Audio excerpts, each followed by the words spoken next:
मत्स्य गंधा ही वो स्त्री थी जिनके कारण भीष्म को भीष्म प्रतिज्ञा लेनी पड़ी। एक देश था जिसका नाम था चेदी। वहां के राजा का नाम था उपरीचक। उपरीचक की बहुत ही सुंदर पत्नी थी।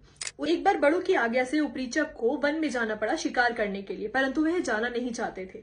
वन में जाने के बाद भी उनका दिल अपनी सुंदर पत्नी पे ही अटका रहा, जिसकी वजह से उनके अंदर काम वासना उत्पन्न हुई और उस काम वासना से उनके अंदर से वीर्य उत्पन्न हुआ।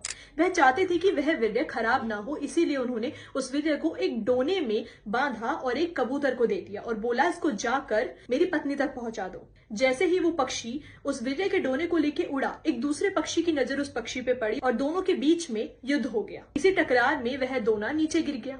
नीचे एक नदी थी जहां पे एक अप्सरा स्नान कर रही थी। स्नान करते हुए उसने गलती से एक ऋषि का पैर पकड़ लिया। उस ऋषि ने उस अप्सरा को श्राप दे दिया कि तुम अभी के अभी मछली बन जाओगी।